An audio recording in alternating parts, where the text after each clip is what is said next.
आज हिंदी कहानी सीरीज में निर्वासन मुंशी प्रेमचंद की कहानी जो इस प्रकार है। इसमें परशुराम और मर्यादा दो पात्र होते हैं। जो कहानी इस प्रकार है। परशुराम वहीं वहीं दलान में ठहरो। मर्यादा क्यों, क्या मुझ में कुछ छूत लग गई? परशुराम पहले यह बताओ, तुम इतने दिनों कहाँ रही, किसके साथ रही, किस तरह रही और फिर यहाँ किसके साथ आई, तब विचार देखी जाएगी। मर्यादा क्या इन बातों के पूछने का यही वक्त है? फिर अवसर न मिलेगा। परशुराम हाँ, यही बात है। तुम स्नान करके नदी से तो मेरे साथ ही निकली थी, मेरे पीछे पीछे कुछ देर तक आई भी। मैं पीछे फिर कर देखता रहा, फिर एकाएक तुम कहाँ गायब हो गई?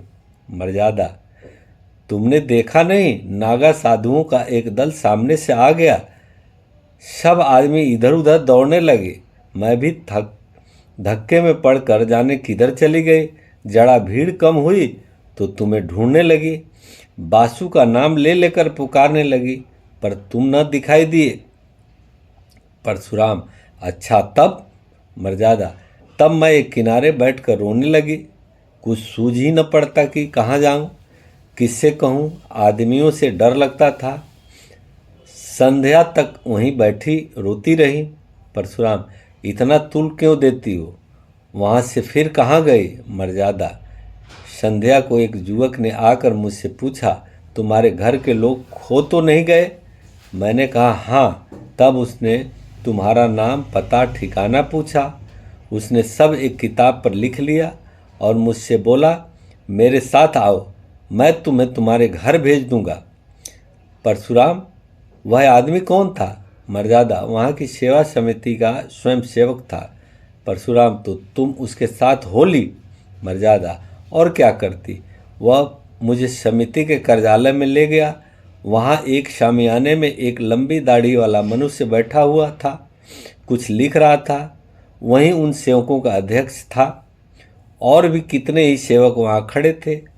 उसने मेरा पता ठिकाना रजिस्टर में लिखकर मुझसे एक अलग शामियाने में मुझे भेज दिया। वहाँ और भी कितनी खोई हुई स्त्रियाँ बैठी हुई थी। परशुराम तुमने उसी वक्त अध्यक्ष से क्यों नहीं कहा कि मुझे पहुँचा दीजिए?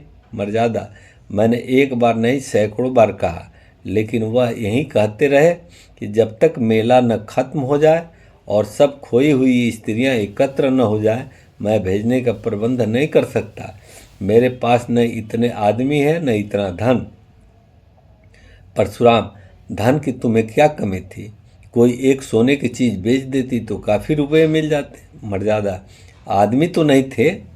परशुराम तुमने यह कहा था कि खर्च की कुछ चिंता न कीजिए, मैं अपना गहना बेचकर अदा कर दूंगी।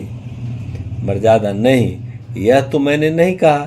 परशुराम तुम्हें उस दशा में भी गहने इतने प्रिय थे? मर्यादा सब स्त्रियां कहने लगी, घबराई क्यों हो, यहाँ किस बात का डर है? हम सभी जल्द से जल्द अपने अपने घर पहुँचना चाहती है, मगर क्या करें। तब मैं भी चुप हो रही। परशुराम और सब स्त्रियां कुएं में गिर पड़ती तो तुम भी गिर पड़ती।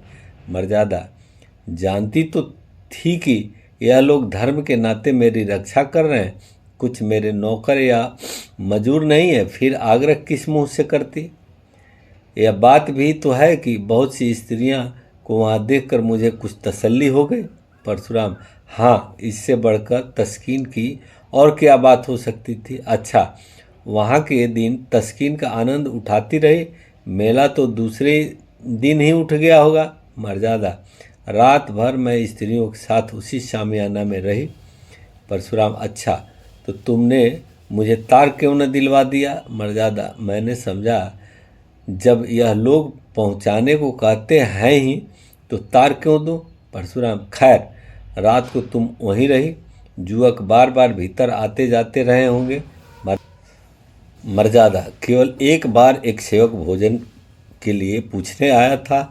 जब हम सबों ने खाने से इनकार कर दिया तो वह चला गया और फिर कोई न आया। मैं रात भर जागती ही रही। परशुराम यह मैं भी नहीं मानूंगा कि इतने युवक वहाँ थे और कोई अंदर न गया होगा। समिति के युवक आकाश के देवता नहीं होते। खैर, वह दाढ़ी वाला अध्यक्ष तो जरूर ही देखभाल करने गया होगा। मर्यादा, हाँ, वह आते थे, पर द्वार पर से पूछ पूछ कर लौट जाते थे। हाँ, जब एक महिला के पेट में दर्द होने लगा था तो 2-3 बार दवाएं पिलाने आए थे। परशुराम, निकली न वही बात। मैं इन धूर्तों को नस नस पहचानता हूँ, विशेषकर तिलक मालाधारी दढ़ियलों को मैं गुरु घंटाल ही समझता हूँ। तो यह महाशय कई बार दवाएं देने गए, क्यों, तुम्हारे पेट में तो दर्द नहीं होने लगा था? मर्यादा, तुम एक साधु पर आक्षेप कर रहे हो। वह बेचारे एक तो मेरे बाप के बराबर थे, दूसरे आंखें नीची किए रहने के सिवा कभी किसी पर सीधी निगाह नहीं करते थे। परशुराम, हाँ, वहाँ सब देवता ही देवता जमा थे। खैर, तुम रात भर वहाँ रही, दूसरे दिन क्या हुआ? मर्यादा, दूसरे दिन भी वहीं रही। एक स्वयंसेवक हम सब स्त्रियों को साथ लेकर मुख्य मुख्य पवित्र स्थानों का दर्शन कराने गया।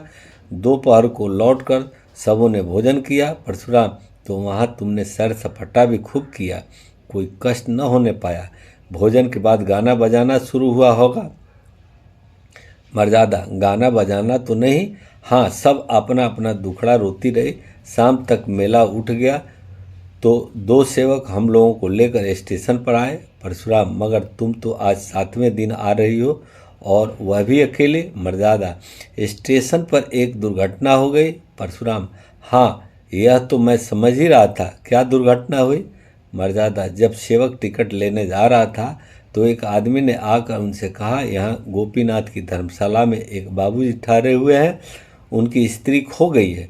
उनका भला सा नाम है, गोरे गोरे लंबे से खूबसूरत आदमी है, लखनऊ मकान है और झबाई टीले में। दूसरा हुलिया उसने ऐसा ठीक बयान किया कि मुझे उस पर विश्वास आ गया। मैं सामने आकर बोली, बाबूजी को जानते हो? वह हंसकर बोला, जानता नहीं हूँ तो तुम्हें तलाश क्यों करता फिरता हूँ? तुम्हारा बच्चा रो रो कर हलकाना हो रहा है। सब औरतें कहने लगी, चली जाओ, तुम्हारे स्वामी जी घबरा रहे होंगे।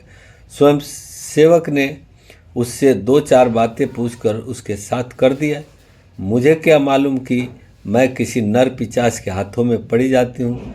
दिल में खुशी थी कि अब बासु को देखूंगी, तुम्हारे दर्शन करूंगी। शायद इसी उत्सुकता ने मुझे असावधान कर दिया। परशुराम, तो तुम उस आदमी के साथ चल दी? वह कौन था? मर्यादा, क्या बतलाऊं कौन था? मैं तो समझती हूँ कोई दलाल था। परशुराम, तुम्हें यह न सूझी कि उससे कहती जाकर बाबूजी को भेज दो? मर्यादा, दिन आते हैं तो बुद्धि भ्रष्ट हो जाती है। परशुराम, कोई आ रहा है? मर्यादा, मैं गुसल खाने में छिपी जाती हूँ। परशुराम, आओ भाभी, क्या अभी सोई नहीं? 10 तो बज गए होंगे।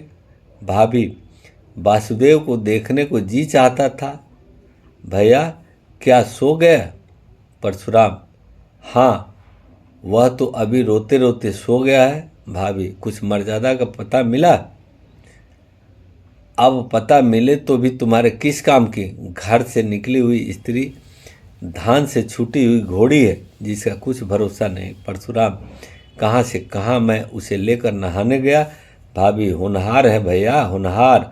अच्छा, तो मैं जाती हूँ। मर्यादा, बाहर आकर, होनहार नहीं है, तुम्हारी चाल है।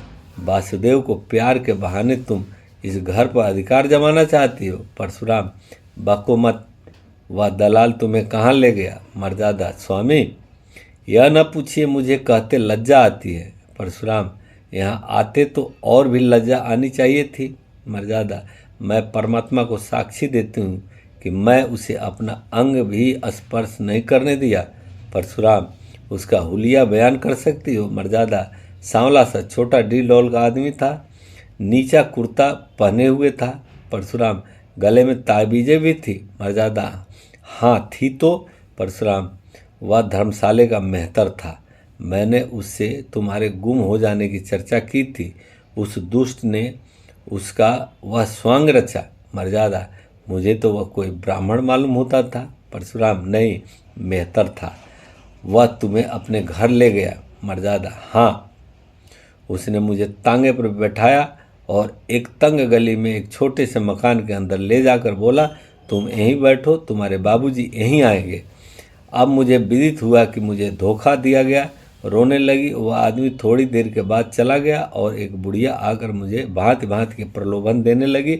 सारी रात रो रो कर काटी। दूसरे दिन दोनों फिर मुझे समझाने लगे कि रो रो कर जान दे दोगी, मगर यहाँ कोई तुम्हारी मदद करने न आएगा। तुम्हारा एक घर छूट गया, हम तुम्हें उससे कहीं अच्छा घर दे देंगे, जहाँ तुम सोने के कौर खाओगी और सोने से लद जाओगी।